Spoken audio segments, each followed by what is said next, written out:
I'm Marisa, Abela. And I'm Harington. And we're one-on-one with Harper's Bazaar UK.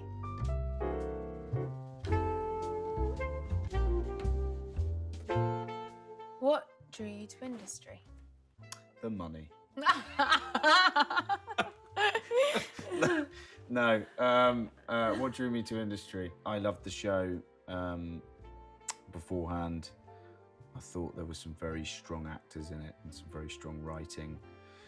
I thought it was pretty unique in its tone, and I just thought it was a kind of a thrilling show. And when I heard there was a part up for it, I was like, yeah, I want to do that. I remember when I read it and read Henry, and then you came in and did it.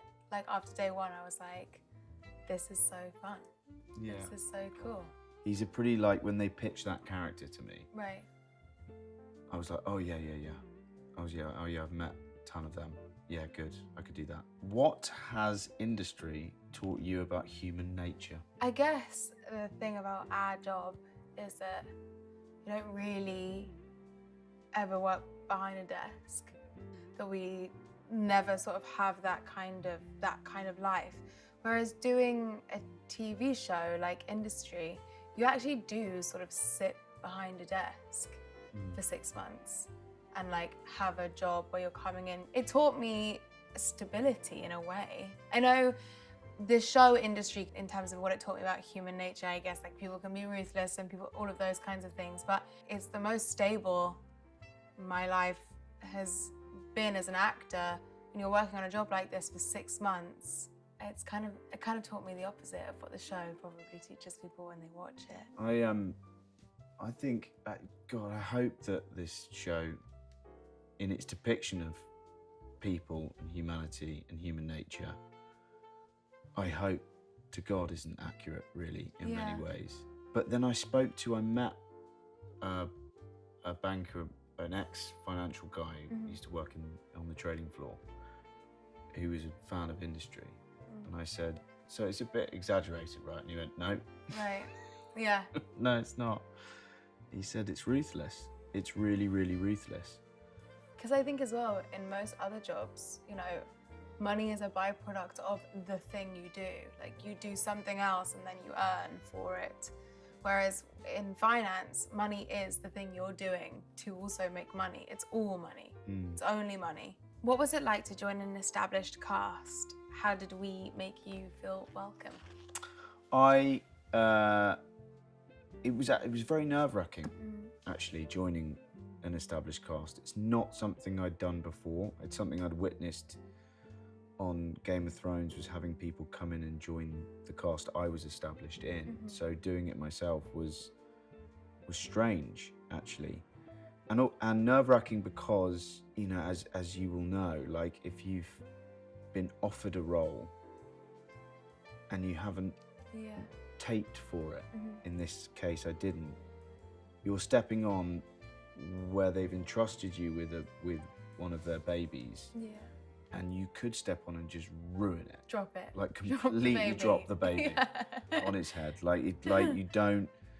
That was the nerve-wracking thing. It was bizarre as well because from a kind of strange, I now know it's strange walking onto a show where you've watched these characters and then you enter into it as you, having lived it on your screen. It sometimes feels like strangely stepping into a theme park or something, which can sometimes, like, if you're not careful, interfere with your work a bit. The cool thing about industry is that, like, oftentimes a character is someone's for a season. Like Sarah Parish, who plays Nicole, for example, is kind of Harry's sort of Robert's orbit, whereas you, as Henry, were kind of shared between Harry and me.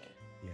Which was, and you worked with Harry first, and I remember after your first day, I texted Harry and I was like, what's he like?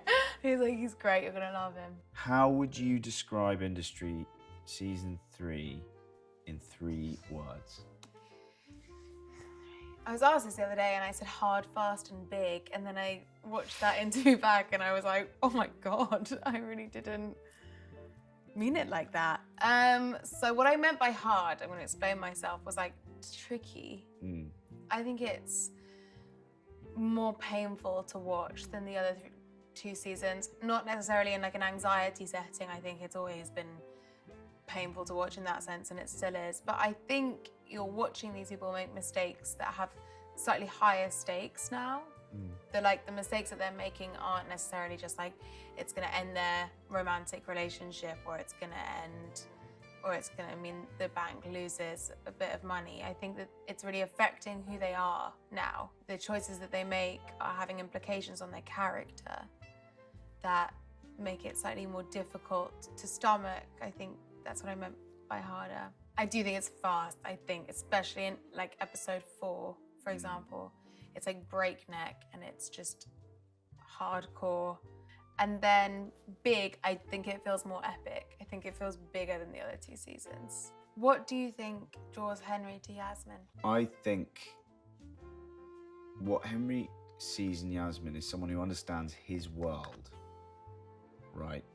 She understands money and coming from money and coming from privilege. He sees that as he can sort of rescue her in a way. He can see these troubles that he's having.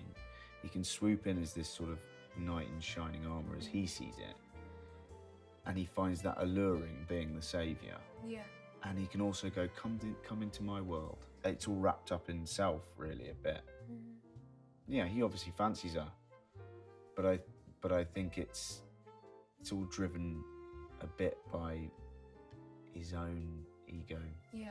But there's also the weird Freudian thing about it, isn't there? Yeah. Like with that scene in the bathroom. Yeah. Where he sort of looks at her as a mother figure all of a sudden, and she treats him like a child. Yeah. And there's that strange dynamic that you could imagine could play out behind closed doors as well.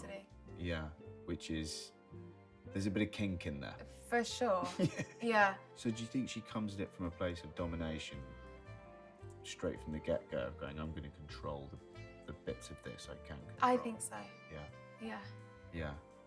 Because she knows, especially as the first time that happens is right after a moment where he's sort of quite publicly saved her and taken control of a situation that she was floundering in completely with everything that's going on in the press. And he's like, I can take control of this. And she's like, well, I can take control of this, you know? Yeah. There's a definite transactional nature to their relationship, for sure. What was your highlight of filming? The highlight, the scene I did with Harry in the ball pit, where we have a fight, because it's so pathetic, and it's such a wonderful scene. And actually, it's the thing that the industry does so well. It's like, it's episode 2. Yeah. We've only just met Henry. Yeah. Really. Yeah. And we've only just been introduced to his relationship with Rob. Yeah. And already, you've got what I think. And what we decided was as much of a love scene as it was a fight scene. Yeah, totally. And also because I like, in a weird sort of way, I've been very used to doing really intricate and cool and choreographed fight scenes. Yeah. And that was just a whole mess. Like an absolute mess in a kid's playground. Yeah, exactly. I loved it. How did you get into character? Yasmin now, she's just there because I've been doing it for a while with her.